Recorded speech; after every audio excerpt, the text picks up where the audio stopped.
Welcome to Nasgoroye. Sungguh-sungguh Allah sangat ridho ketika seorang hamba itu makan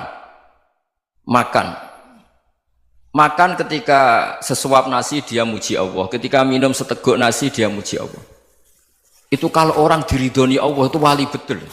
Itu untuk jadi wali itu gampang, kamu makan ridho, kamu nginjak buminya Allah ridho seneng, kamu hidup keseharian aman seneng. Nah ini supaya sampean kita semua ngaji betapa panduan Rasulullah untuk menggapai ridho Allah itu banyak yang keseharian sekali. Saking kesehariannya banyak dalam hadis dan itu sahih.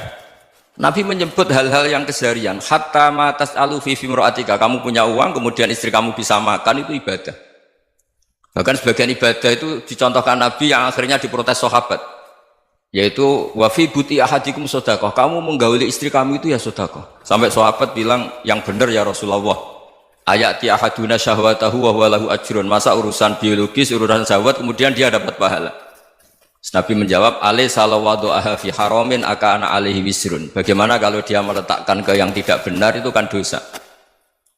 Nah, hal-hal seperti ini yang saya ingin teman-teman semua, saya juga agak ingin ngaji demi Anda juga agak ingin. Itu dosa sekali ngaji kok pesanan kelompok tertentu itu enggak boleh. Islam itu untuk semua, jadi ya cuma karena di depan saya jenengan ya seakan-akan jenengan korbannya. Itu ada ilmunya dalam usul fikih itu. Jadi orang itu harus ngaji usul fikih. Nama yang disebut, mungkin Mas Sufyan masih ingat zaman ngaji usul fikih, nama yang disebut itu tidak jaminan sebagai prioritas perintah. Jadi misalnya gini, kebetulan yang di depan Nabi itu Abu Dzar, Nabi ya bilang, ya Abu Dzarin ini uhibbuka misalnya, atau ya Mu'ad ini uhibbuka, atau ya Abu Hurairah ini uhibbuka misalnya. Banyaklah riwayat yang Nabi nyebut ya Abu Dzarin, ya Mu'ad, ya Abu Hurairah. Kemudian misalnya Nabi meneruskan khitab, ini uhibbuka, saya mencintai kamu, fakul dubur sholatin, atau sebagian riwayat disebut fala tada'anna dubura kulli sholatin Allahumma inni ala dzikrika wa syukrika wa husni ibadatik. Saya mencintai kamu, siapa saja, Mu'ad bisa, Abu Dzar bisa siapa. Saya mencintai kamu, mohon kalau habis sholat kamu jangan lupa wiridan Allahumma inni ala dzikrika wa syukrika wa husni ibadatik. Ya Allah, tolong kami permudah supaya mudah ingat engkau. Anda tidak bisa mentang-mentang, wong nama saya Parmin, nama saya Purnomo, itu yang diperintahkan Mu'ad misalnya. Jadi yang disebut satu, tapi khitab itu untuk siapa saja. Saya teruskan ya. Jadi saya mohon semua kita melakukan kebaikan itu, kalau dalam kaidah fikih disebut al yakin la yuzalu bisyak. Banyak kebaikan yang kebenarannya itu 100%, tidak punya efek samping ke pihak lain, ke kelompok lain, ke komunitas lain. Itu tadi misalnya Anda makan dan itu murah sekali, hanya butuh satu piring, setiap punyaan kamu muji Allah, setiap minum kamu muji Allah. Itu redaksinya Rasulullah SAW disebut Allah sangat ridho ketika seorang hamba makan kemudian dia memuji Allah, atau minum kemudian dia muji Allah. Logikanya gampang, negara seperti ini yang kamu harapkan bentuknya kayak apa, mertua, ipar, komunitas, tetangga, itu nyata terjadi itu kan belum pasti. Sementara yang mesti terjadi adalah kamu butuh makan, kalau tidak mati. Butuh minum, kalau tidak mati. Butuh bumi yang nyaman ditempati, kalau tidak kita juga mati. Sebab itu Allah kalau menyebut nikmatnya itu hal-hal yang keseharian. Alladzi at'amahum min ju'. Allah itu siapa? Allah itu yang menciptakan kamu bisa makan. Tidak berlebihan, Allah itu yang menciptakan kondisi sosial itu ideal. Zaman Nabi itu ya ada orang munafik. Orang-orang pilihan Allah itu juga diuji orang sekelilingnya yang macam-macam. Semua diuji sesuai konteks zaman dan waktu. Nah, tapi ada ibadah-ibadah yang selalu disarankan Nabi. Sampai Nabi itu pernah ditanya, ayul islami khairun ya Rasulullah, Islam terbaik itu gimana? Jawaban Nabi itu unik. It'amu to'am, Islam terbaik itu ya makan-makan, yang santai-santai. Ketika Allah menyebut beberapa kebaikan, falak tahamal aqobah, wa ma adrokan apa? Mal aqobah. Terusannya apa? Fakku rokobah. Terusannya apa? Au it'amun fiyaumin di masubah. Ya itu acara makan-makan itu juga Islam. Kenapa? Ya bayangkan kalau tidak ada makanan, kita mati kan? kondisi sosial tidak ideal tuh Anda masih gak apa-apa. Tapi kalau Anda tidak makan, Anda tidak minum, kamu punya istri cerewet masih bisa hidup, punya mertua cerewet masih bisa hidup. Tapi kalau tidak makan bisa mati. Berarti penting mana istri sama makan? Penting mana? Makan. Semoga istri Anda dengar, nanti kamu disuruh makan tapi pulang deh. Itu kalau dibahasakan makan masih memahami. Penting mana nasi satu piring dengan istri. Nggak ada nasi mati, nggak ada istri belum mati. Penting mana? Gak berani jawab kan? Nah, ternyata Anda ada garang kan di depan istri. Jadi saya mohonlah, mungkin Mas Sufyan Sauri tadi yang bisa bantulah teman-teman tuh ngaji yang keseharian saja. Karena kita nyari ridha Allah itu berdasar firman Allah, dan firman Allah itu menyebut keseharian tuh riang gampang. Yaitu tadi misalnya wa min ayatihi manamukum bil laili wan nahar. Termasuk ayat-ayat Allah itu kamu tidur. Maka dulu itu ada guyonan, ada tokoh Mu'tazilah, kelompok dalam Islam yang berpikir manusia itu bisa menentukan ikhtiarnya sendiri. Karena saya bisa duduk, ingin berdiri, berdiri. Karena kelompok ini nggak terima kalau semua kehendak Allah, nanti bagaimana kalau semua kehendak Allah kok ada hisab ya, ada sanksi. Lucunya itu, dia akhirnya, ini cerita ya, mencintai seorang perempuan, cantik sekali. Dan itu dia menjadi ahli sunnah itu oleh hal-hal yang sepele. Karena istrinya cantik, ya namanya suami istri hubungan intim. Terus ditanya, Mas, masih ingin lagi? Masih. Silahkan diulang lagi. Wah ya tidak bisa. Katanya manusia bisa menentukan yang diinginkan. Itu tobat itu. Itu nggak bisa ditobatkan Mas Sufyan Ats-Tsauri. Orang cantik yang mudah nobatkan orang itu orang cantik. Segampang itu. Akhirnya kita tahu, makanya kalau dalam kitab Hikam itu disebut al-aqil mayyakul madza yaf'alu wa hubi wal ghafil mayyakul madza af'al. Orang yang punya akal karena sadar ini wilayah Allah, semua milik Tuhan, itu dia tiap hari berpikir besok Allah akan melakukan apa terhadap dunia ini.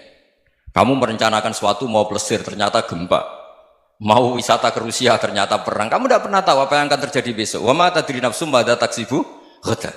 Tapi anda semua kita ini sering punya jadwal permanen. Makanya saya kalau diundang siapa saja, sana takdir. Yang jelas Gus ini acara penting. Ya masih acara penting nak pangeran ngersakno piye? Kok ape dadi pangeran? Kamu kok mau jadi Tuhan? Itu kadang ya kiai. Penting Gus acara ini jenengan harus memastikan bisa. Loh kamu itu yang ngajarin tauhid, sesuatu itu biadillah kok bilang-bilang apa pasti. Kalau maksa terus tak tobatkan loh kamu kata saya.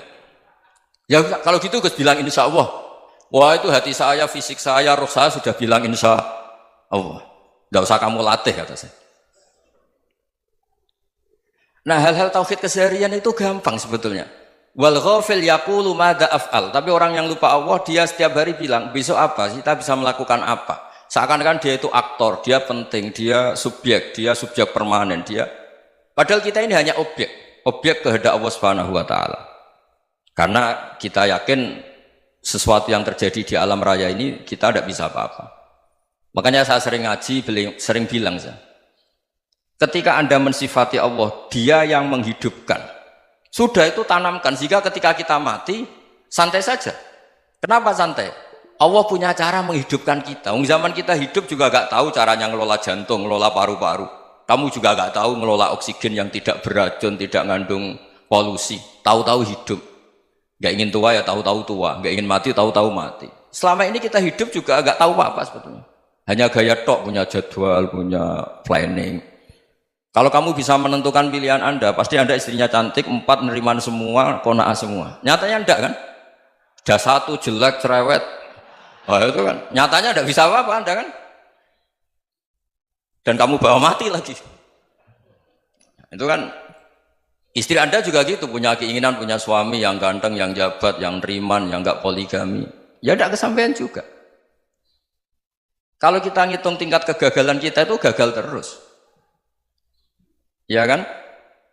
Nah, terus ingat Allah, madza yaf'alu wa bi. Orang yang punya akal selalu berpikir Allah itu menghendaki apa terhadap saya. Lalu sama-sama orang melihat orang yang serius, itu kata Anda itu pemikir berat, serius, senang punya tokoh yang mengutur karena kamu anggap serius. Tapi sebagian orang nganggap orang yang serius itu wong merengut, wong masam, wong muka kok ditekuk. Jadi sama itu hati ya muqallibal qulub tsabbit qalbi ala dini, karena kita nggak tahu cara berpikir kita tentang orang lain, tentang sekeliling kita. Misalnya kita orang baik yang jenis ngrumat fakir miskin. Ada orang bangun masjid mewah itu janggal. Apa artinya masjid mewah kalau banyak orang kelaparan? Tapi kalau yang jenis pendidikan apa artinya masjid mewah kalau tidak bisa ngaji? Nanti yang jenis infrastruktur apa artinya ini kalau semuanya punya sudut pandang yang berbeda-beda. Dan Islam mengapresiasi semua kebaikan. Tapi katakan semua kebaikan itu adalah kehendak Allah Subhanahu wa taala. Karena apapun baik Anda itu pakai fasilitas yang diberikan oleh Allah Subhanahu wa taala. Sehingga ini yang disebut qulillah tsumadarhum fi khawdihim yal'abun. Ya kembali tadi ke tema-tema bahwa keseharian Anda ini sudah Islami. Saat Anda tidak bisa melakukan apa saja. Saya sering ada jenazah, biasanya kalau tetangga meninggal saya sering disuruh ngelepas. Saya bilang orang ini baik. Karena sering ngelamun di rumah, sering nganggur di rumah. Ditanya sama anaknya, kenapa Gus nganggur baik? Ya kalau dia nganggur artinya juga agak berbuat sesuatu yang maksiat kan? Ya kan? Orang nganggur di rumahnya ya tidak bunuh orang, tidak maling, tidak korupsi, ya namanya nganggur di rumah. Lah cuma istri cara pandang nganggur gak menghasilkan uang itu. Tapi juga gak menghasilkan kriminal kan? Jadi sebenarnya Islam itu makanya kalau sampai ngaji usul fikih itu ada kitab usul fikih namanya Lubul Usul, itu terkenal sekali di pesantren itu. Itu kalau ngapresiasi keseharian itu luar biasa. Izma min mubahin illa wa yatahaqqaqu bihi tarku haramimma. Karena keseharian yang mubah saat Anda lakukan itu ada kehebatan yang luar biasa, yaitu meninggalkan haram. Makanya dulu banyak orang-orang alim ketemu temannya itu guyon sampai semalaman. Itu biasanya yang semangat Islam itu kiai kok tidak tahajud, kiai kok tidak witir. Orang yang sedang mapan uangnya banyak, malam itu tidak kelayaban itu sudah luar biasa. Melawan nafsu supaya tidak maksiat itu sudah luar biasa. Supaya lupa guyon sama temannya semalaman sampai subuh. Gejlok-gejlokan ngenang zaman miskin, zaman kuliah nggak jelas, zaman apa. Melihatnya jangan tarkut tahajud. Seperti ini meninggalkan tahajud, tapi meninggalkannya ini talkul muharramat. Jadi kayak apa hebatnya? Sehingga Imam Ghazali punya riwayat yang agak unik. Hatta takuna ibadatu akhiri hadil ummah iku an-naum. Sehingga suatu saat ibadah terbaik umat ini itu tidur. Itu kan riwayat kontroversi. Ketika Imam Ghazali tanya, kenapa iya? Kenapa kamu mulai keluar dari rumah itu sudah banyak maksiat? Melihat perempuan yang enggak mahram, melihat fenomena. Tapi kalau kamu tidur itu enggak melihat apa-apa. Tapi juga kamu jangan menganggap tidur itu ibadah betul. Saatnya melakukan fardhu ain malah masih tidur. Tapi itu sudut pandang yang menjadikan kita Islam itu gampang. Jadi saat Anda tidak bisa aktivitas apa-apa, misalnya ada beberapa orang yang lumpuh. Lumpuh itu memang nggak bisa Jumatan, nggak bisa ibadah, tapi dia juga nggak bisa maksiat. Tidur itu memang Anda saat itu tidak bisa tahajud, tidak bisa witir, tapi saat itu ada zina, ada maling, tidak gosipkan orang, tidak bully orang, tidak menanamkan kebencian, tidak hasud. Sehingga tidur menurut Allah Ta'ala wa min ayatihi manamukum billaili apa? Wan-nahar. Karena di tidur itu selain ada unsur istirahat, jaga kestamina, juga ada unsur meninggalkan beberapa keburukan. Nah saya mohon ibadah yang keseharian ini kita jaga. Supaya kita semua baca ayat itu fasih. Fasih itu tertanam di hati. Allah itu siapa? Alladzi at'amahum min ju'i wa amanahum min khauf. Dan Allah kalau cerita di Quran itu anna subabnal ma'a subba summa syaqaqnal ardon wa syaqqa fa'ambatna fiha habba wa inaba wa qadba wa zaituna wa nakhla wa hadaika hulba. Kamu tahu saya ini siapa, kata Allah. Saya ini adalah Tuhan yang menurunkan air, kemudian ada tanaman banyak. Habba wa inaba wa qadba, ada zaitun, ada tin, kalau orang Jawa mungkin ada tela, ada padi, ada mangga, ada pisang. Sudah. Wa inaba wa zaituna wa nakhla wa hadaika hulba, ada perkebunan yang lebat. Tujuannya apa? Mata Allahkum, silahkan kamu pakai, kamu nikmati. Tapi karena kadang kita ini punya ide-ide besar. Tadi untuk syukur saja nunggu punya istri riman, rumah baik, tetangga baik, komunitas baik, semuanya baik baru syukur. Lama-lama nanti ada di surga, syukurnya nunggu surga paling kelas A. Itu sudah ada yang menghuni Rasulullah, kamu nggak boleh di situ. Masa untuk syukur saja? Repotnya Masya Allah. Jadi mohonlah Quran yang kalau Anda hafalkan juz amma itu kan ada ayat-ayat yang kayak tadi. Ya, fal yang dzuril insanu ila ta'ami. Coba lihat apa yang kamu makan ya? Dari mana? Dan untuk mempertahankan hidup kamu keseharian. Jadi jangan kira ibadah itu harus membentuk komunitas yang versi Anda. Ibadah itu harus yang hal yang mulu-mulu. Kesehariannya Anda alami. Loh ini saya tidak bikin-bikin. Saya ngaji bukan karena berdasar pesanan.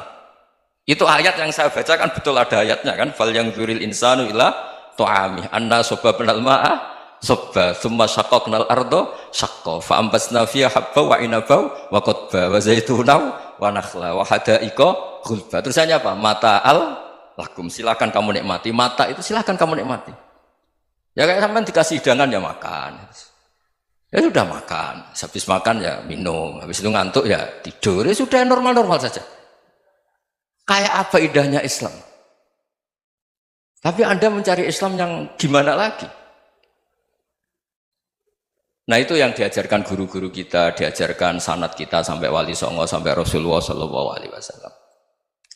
Bahwa pada akhirnya ada jihad, ada perang. Itu dulu memang perang, bukan membunuh. Beda. Dulu kita dijajah Belanda ya perang, dan itu normal karena kita dijajah. Jadi ketika orang lain ingin baik sama kita, wa in ahadum minal musyrikin astajaruka ya fajirhu hatta yasma'a kalam Allah. Kalau mereka ingin baik ya kita baik. Makanya ada istilah musta'man, mu'ahad. Kalau mereka ingin damai, berdampingan dengan kemajmukan ya itu yang lebih baik. Karena memang Islam menghormati proses perdamaian. Wa in janahu lis-salmi ya fajnah lah. Kalau ingin damai ya kita harus damai.